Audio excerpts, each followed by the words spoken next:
Ne veze. Gledaj što ovo. Ja ću uzeti i preslijeti 4 puta, ili ćeš ti, ali evo. Tako, 4 daj mi na vrhu. Može i on. Sad ti. Ja ću prvi put stići sa svim ostalim, znači 1, 2, 3 ispod i na sve ostale po jednu. Aj sad to, sad ti na ovo. To mi je špilo.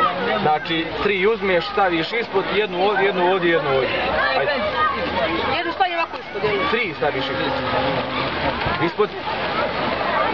Jednu ovdje, jednu ovamo, jednu tamo. Sad to ovom. To je. Trebam. 3. Sad jednu tu, jednu tu. Sad to je.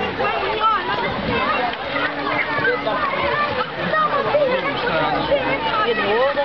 Tu. Uzmi bilo koji prvu kartu i okreni je. Aj sad ti, bilo koju kartu prvu i okreni je.